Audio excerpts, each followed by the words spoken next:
이 재미있는 거를 자기네들끼리만 읽다니.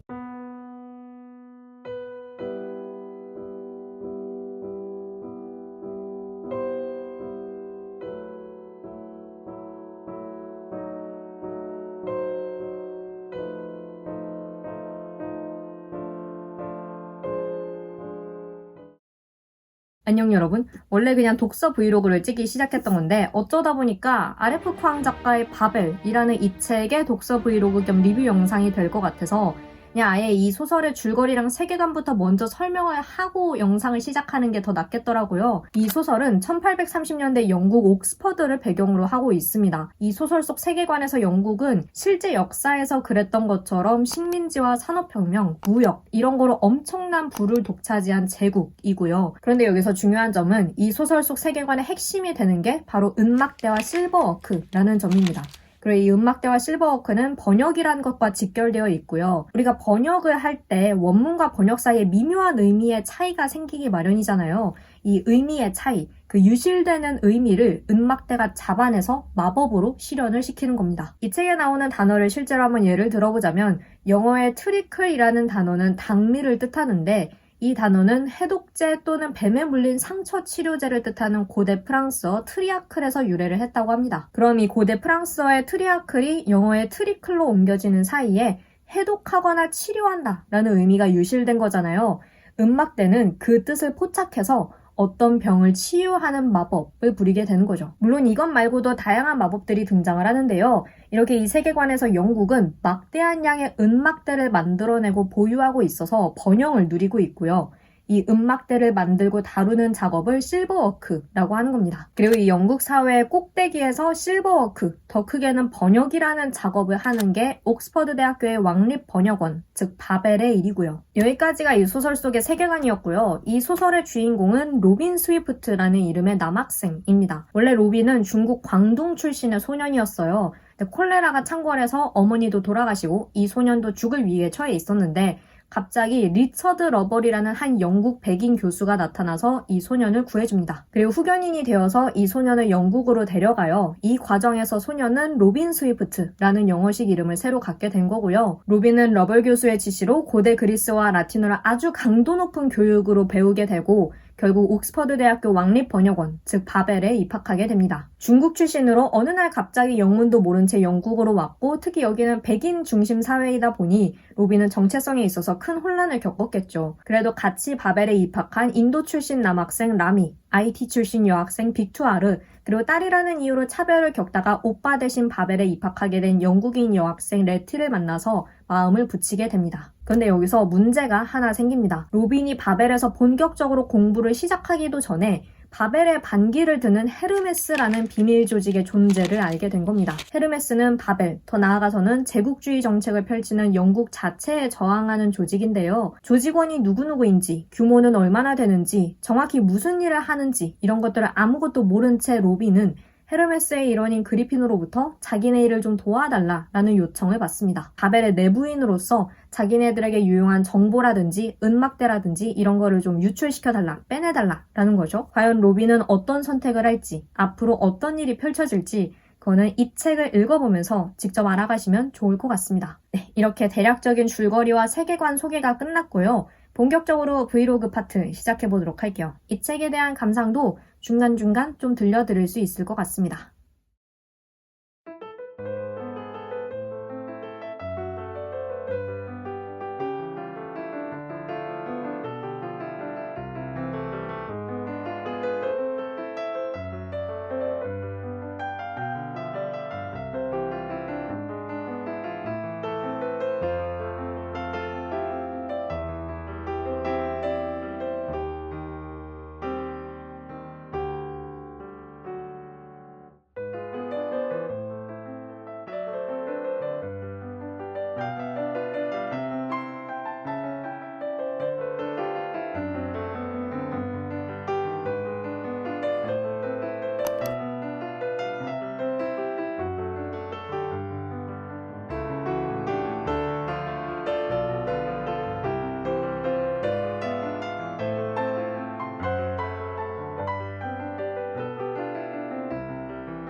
저는 이제 바벨 1권을 다 읽었습니다. 전체 소설의 딱 절반가량 읽은 셈이고요.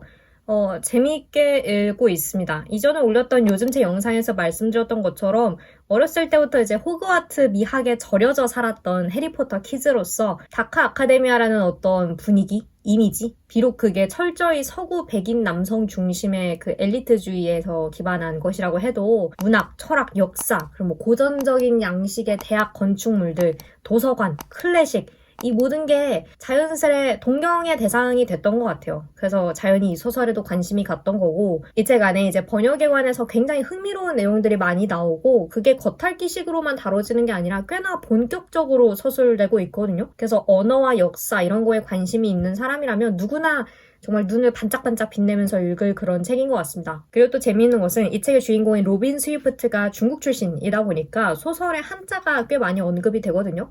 그러니까 한자 혹은 중국어 단어를 영어로 번역할 때 일어나는 의미의 유실 이런 게 많이 나오는데 같은 한자 문화권의 독자로서 특히 대학에서 중국어를 공부했던 독자로서 뭔가 좀 더 반가운 게 있었습니다. 1830년대 영국을 배경으로 한 소설에서 익숙한 한자들, 그 익숙한 단어들, 그러니까 너무나 아시아의 것인 요소들을 만난다는 것 자체가 좀 신선하게 느껴지는 게 있었어요. 다만 한 가지 좀 의문인 것이 의문과 아쉬움 사이 지금 어딘가에 머물러 있는데 이 소설이 대체 역사 소설이면서 판타지, 그러니까 뭐 해리포터처럼 정말 찐 판타지 이런 정도까지는 아니지만 어쨌든 작가가 밝히고 있듯이 판타지 버전의 1830년대 옥스퍼드를 배경으로 하고 있거든요. 근데 정작 이 세계관의 가장 핵심 요소인 은막대, 그러니까 마법이 아직까지 그렇게 크게 부각되는 것 같지는 않습니다. 어떤 원리로 작동하는지는 나오거든요. 말씀드렸다시피 그 번역과 관련해서. 그리고 실생활에서 쓰이는 예시들도 언급이 되고 있는데 지금까지는 아직은 좀 업그레이드된 증기기관 정도의 느낌이에요.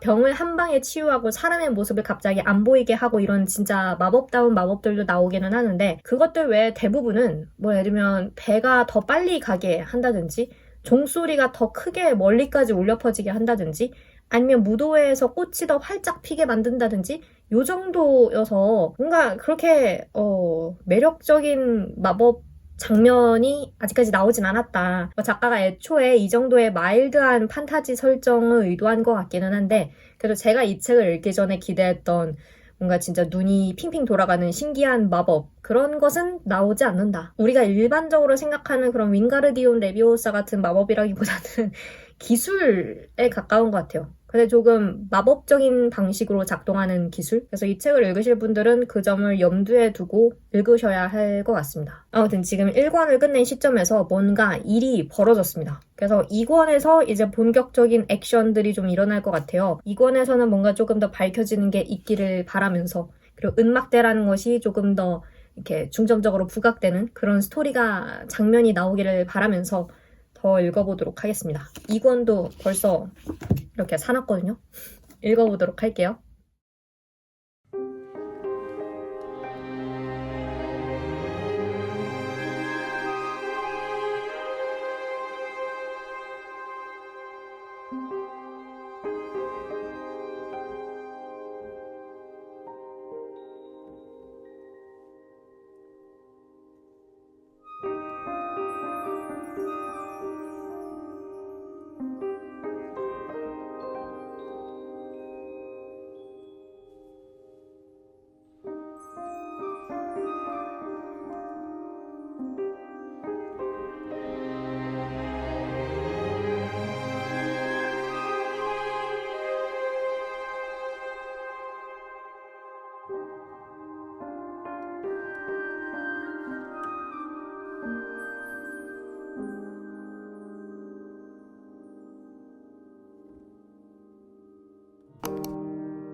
저는 드디어 바벨을 다 읽었습니다. 그리고 와 진짜 2권이 찐이에요 여러분. 이 책은 총 5부로 구성되어 있는데요. 1부는 로빈이 중국에서 영국으로 건너와서 러벌 교수 밑에서 지내면서 공부하고 또 옥스퍼드 왕립번역원 바벨에 입학하기까지의 이야기를 그리고 있고요. 2부는 바벨에서 공부하면서 본격적으로 번역과 실버워크에 대해서 배우고 또 로빈이 바벨과 비밀결사 조직인 헤르메스 사이에서 갈등하는 내용을 다루고 있습니다. 3부에서부터 이제 본격적으로 뭔가 일이 벌어지는데 자세히 이야기하면은 너무 많은 거를 스포하게 되니까 아주 간략하게만 이야기를 하자면 3부에서는 뭔가 밝혀지고 그리고 로빈과 그의 친구들 러벌 교수가 중국 광둥으로 말하자면 약간 실습여행, 파견 이런 거를 떠나는 내용이에요. 그리고 여기서부터 이제 이야기의 전개 속도가 확 빨라지고 긴장감도 훅 올라갑니다. 그리고 마지막 4부와 5부는 그냥 롤러코스터입니다. 막 달려가거든요. 일단은 제가 말했던 그 은막대와 마법에 관한 문제 있잖아요. 이 은막대가 그냥 업그레이드된 증기기관처럼 느껴진다라고 했던 거. 사실 이건 중간쯤까지만 해도 이 은막대가 없어도 영국은 거의 그대로일 것 같은데? 그러니까 이 전체 이야기에서 마법이라는 것이 빠져도 이 세계도 그대로이고 이 이야기도 그냥 그대로 전개될 것 같은데 라는 생각을 했었거든요. 왜냐면 실제 역사 속의 영국도 이런 마법이나 음막대 없이도 여전히 대영 제국이라는 그 제국을 이루었잖아요. 근데 이권 중반이 되어서야 비로소 이래서 음막대와 바벨이 영국을 지탱하고 있다고 하는구나 하는 게 좀 납득이 되더라고요. 그러니까 이 나라가 어떤 식으로 은막대와 이 마법에 의존하고 있는지가 이 2권 중반 이후부터 세세하게 그려지거든요. 그래서 이 마법에 관해서 독자를 이해시키는 부분이 조금 더 일찍 나왔으면은 내가 조금 더 많이 납득을 한 상태에서 읽었겠다, 좋았겠다라는 생각이 들기는 하지만 그래도 2권을 읽으면서 이 세계가 조금 더 이해가 간다라는 점을 좀 보충해서 이야기를 하고요. 근데 그보다도 더 이 책을 읽으면서 좀 결정적으로 아쉬웠던 부분이 있는데요. 직접적인 설명이 너무 많아요. 영국의 제국주의적인 시스템이나 정책이 어떻게 돌아가는지, 식민지를 어떻게 착취하고 막대한 이익을 영국에 독차지하는지, 영국의 백인 학자와 상류층들이 중국인들 그리고 외국인들을 어떻게 바라보는지 이거를 인물들이 너무 자세히 그리고 너무 반복적으로 설명을 해요. 그쯤 말했으면 다 이해하거든요. 근데 하도 세세하게 하나하나 설명을 해주니까 뭐랄까 제국주의에 관한 과외를 받는 느낌이랄까? 제가 이전에 외국 북튜버들의 리뷰를 보면서 공통적으로 들었던 것도 이 작품이 장면을 통해서 보여주기보다는 인물들이 직접적으로 다 말해버린다라는 거였거든요. 그런데 그러다 보니 이제 파생되는, 이어지는 또 하나의 아쉬움이 있는데요. 이 주인공인 로빈 자체가 되게 아이러니한 상황에 놓여 있잖아요. 중국 출신이면서 영국에서 최고의 지원을 받아서 고급 교육을 받고 식민지를 착취하는 제국의 일에 충성할 것을 요구받는 아시아인이니까. 그래서 로빈 스스로가 이 시스템에서 점차 모순을 발견하고 잘못된 것들을 찾아가는 그런 어떤 적극적인 모습, 그런 성장 이런 거를 기대를 했거든요. 그런데 주변 인물들이 말씀드렸던 것처럼 하나하나 친절하게 낱낱이 설명을 해주니까 그러니까 지금 네가 하는 일이 무엇이고 바벨은 어떤 목적을 이루고자 하고 그것을 통해서 영국은 이러이러한 제국주의적 정책을 펼치려고 한다라는 거를 설명을 해주니까 애초에 바벨에서 제대로 첫 학기를 시작하기도 전에 이미 그리핀이라는 헤르메스의 일원으로부터 한 차례 제국주의 강의를 받았잖아요. 누군가의 설명을 통해서 이미 다 아는 상태에서 바벨에서 지내면서 그거를 재확인하는 정도로 좀 느껴지더라고요. 물론 로빈의 내적 갈등도 잘 묘사되어 있고 로빈이 중국에서 영국으로 오면서 느꼈던 혼란함도 잘 묘사가 되어 있고 특히 2권 중후반부터는 로빈의 적극적이고 역동적인 행보를 볼 수 있지만 그 전까지의 로빈은 다소 그렇게 느껴졌다. 그래서 제국주의와 식민주의에 대한 중복되는 설명이나 직접적인 비판에 대한 서술을 좀 줄이고 차라리 은막대와 실버워크에 대한 이야기를 더 넣고 로빈이 직접 이 시스템을 탐색해가는 것 그리고 그런 모순과 폭력, 차별을 직접 발견해가는 이야기를 넣으면 더 좋지 않았을까 하는 생각이 들어요. 이 책에 서술에 대한 이야기가 나왔으니까 한 가지만 더 이야기를 하자면 이 세계관에서 은막대가 마법을 부리는 데 있어서 번역이 굉장히 중요하잖아요. 그러니까 번역에 의해서 마법이 실현되잖아요. 그러다 보니까 뭔가 마법을 부리거나 그 비슷한 순간이 올 때마다 인물들이 일일이 다 설명을 해요. 이 은막대에 적힌 단어는 뭐 예를 들어서 고대 그리스어나 라틴어의 이 단어에서 나왔는데 그거는 이런 뜻이 있었고 이런 의미의 유실이 현재 일어났으니까 이 은막대는 결과적으로 이런 마법을 부릴 것이다 라는 설명을 거의 매번 하거든요. 외국 외국어나 고대 언어를 모르는 독자들을 이해시키기 위한 어떤 불가피한 설명이라는 거를 알긴 알겠어요. 근데 너무 긴장감 넘치고 급박한 상황에서도 인물들이 이 단어의 어원까지 자세히 설명을 해주니까 역시 틈새 언어학 과외를 받는 기분? 어쩌면 그게 바벨 사람들이 말하는 말버릇 그리고 특징일 수도 있겠지만 실제 상황에서 이러고 있을 거라고 장면을 상상을 하니까 어떤 부분에서는 다소 약간 부자연스럽게 느껴지는 것 같기도 하고, 그러나 여전히 너무나 재미있고 또 엄청난 작품이었다라는 것은 변함이 없습니다. 제국주의와 식민주의를 번역이라는 것과 엮어서 풀어가는 것도 기발하면서 동시에 또 너무나 납득이 가능한 설정이었고, 이 안에 담긴 언어학에 관한 내용들 그리고 역사적인 고증 이런 게 너무나 풍부하고 또 세밀하거든요. 그리고 영어라는 언어가 그러니까 이 책에 등장하는 제국주의자들에게는 제국의 언어죠. 최상위 계층의 언어이고 이 세계를 지배하는 언어이고 가장 완전한 언어라고 생각되는 그 영어가 사실은 수많은 외국어들로부터 영향을 받아서 형성되고 변화해온 언어라는 점이, 그러니까 순수한 언어라는 것은 애초에 존재하지도 않고 언어 자체가 얼마나 가변적이고 상호 영향을 주고받는 것인지도 잘 알 수 있어요. 그러니까 언어와 번역에 관한 흥미로운 내용과 토론거리는 죄다 이 책에 담겨있다. 그래서 판타지적 설정이 들어간 대체 역사 소설이기는 하지만 동시에 방대한 양의 조사를 집약한 기록 같다. 그리고 이 바벨이라는 기관도 되게 묘한 게 우리가 생각하는 그런 학문을 연구하는 상아탑의 전형이라고 할 수 있을 텐데, 근데 이 안에서 교수와 학생들은 외부 세계에서 고립된 채 진짜 번역과 연구에만 몰입을 하거든요. 그러면서 점점 외부 세계의 변화와 동떨어져서 과거에만 머물러 있기도 하고 엘리트주의가 심화되기도 하고, 그런데 동시에 영국의 정치와 사회 운영의 가장 사실상 꼭대기에 위치한 기관이라서 그런 점에서는 또 이 바벨 안에서 하는 일들이 외부 세계와 굉장히 밀접하게 붙어 있거든요. 바벨의 이런 기묘한 위치가 또 소설 안에서 잘 그려지고 있어서 그 점도 너무나 흥미로웠습니다. 이 책의 앞의 절반, 그러니까 이 1권은 실제 역사 속의 제국주의와 식민주의, 부의 불평등, 그리고 엘리트주의를 정면으로 비판하는 내용이 주를 이루고 있고요. 이 책의 뒤의 절반, 이 2권에 해당하는 부분들은 이 주제들이 쭉 이어지기는 하지만 거기에 더해서 새로운 질문이 등장합니다. 부당한 체제에 저항하는 과정에서 평화적인 협상이 사실상 불가능하다고 전제를 할 때 무력투쟁은 어느 정도까지 용인될 수 있는가? 그리고 대의를 위해서 우리는 어디까지 희생을 감수할 수 있는가? 그리고 그것이 어디까지 정당화될 수 있는가? 이게 굉장히 미묘하면서 또 조심스러운 문제잖아요. 저항의 과정에서 발생하기 마련인 희생들이 있고 복수심과 정당한 투쟁심 차이를 우리가 이렇게 명확하게 구분하기도 힘들고 또 폭력이라는 것도 발생하기 마련이고, 이 부분들이 저에게는 더욱더 흥미롭게 느껴졌고 이 책을 사실상 더 많은 사람들에게 추천하고 싶은 이유입니다. 왜냐하면 제국주의와 식민주의, 이 영상에서 지금 제국주의와 식민주의라는 말을 몇 번을 하고 있는 건지 모르겠는데 아무튼 이것들과 인종차별, 성차별, 착취 이런 것들이 나쁘다는 것은 우리 모두가 동의하고 또 잘 아는 거잖아요. 소설 속의 대부분의 인물들이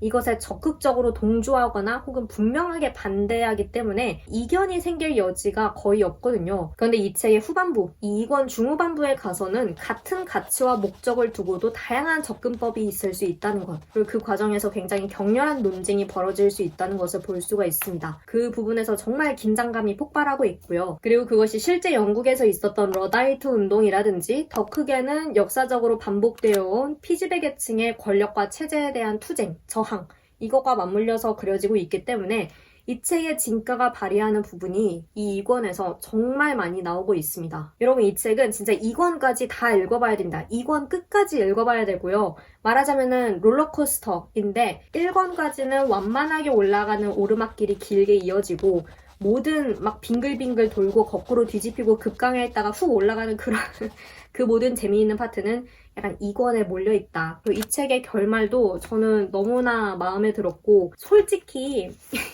1권을 읽을 때는 살짝 생각했던 것보다 루즈한데? 라는 생각을 했거든요. 근데 이 2권을 다 읽고 책장을 딱 덮었을 때는 영미권 독자들, 이 재미있는 거를 자기네들끼리만 읽다니 라는 생각까지 했거든요. 좋은 점도 뚜렷했고 아쉬운 점도 뚜렷했던 책. 근데 이 책의 주제가 주제이니만큼 저는 좋은 점들에 조금 더 손을 들어주고 싶은 그런 마음이 있습니다. 그리고 이 책에 등장하는 언어와 번역에 관한 이야기가 흥미로웠다면 이 책도 같이 참고를 해보시는 것을 추천할게요. 홍한별 번역가의 흰 고래의 힘에 대하여 라는 책인데, 번역가가 번역에 관해 쓴 에세이이거든요. 바벨에서 다루는 번역의 미묘한 지점들, 어려운 지점들 이런 것들을 이 에세이에서 다 다루고 있고 말하자면은 이 책에 나오는 이론들의 심화편이라고 할 수 있을 것 같아요. 그래서 두 책을 같이 읽어보는 것도 참 좋겠다라는 생각을 이 책을 읽으면서 내내 했었죠. 아무튼 재미있으면서 언어와 역사에 관해서 풍부한 지식을 접하고 싶고 또 치열한 논쟁을 벌이는 소설을 좋아하시는 분들이라면 이 책 꼭 읽어보시기를 추천을 합니다. 인내심을 갖고 이 권까지 읽으면 정말 폭발하는 에너지를 느끼실 수 있을 거예요. 그래서 저도 너무나 재미있게 읽었고 아쉬운 점들이 말씀드렸다시피 있기는 했지만 그래도 너무나 만족스러운 독서였다. 라고 생각을 합니다. 네, 그럼 저는 여기서 이만 영상 마치도록 할게요. 오늘도 이 영상, 브이로그 겸 책 리뷰 영상을 봐주셔서 정말 감사하고 우리는 다음 영상에서 다시 만나요. 빠이!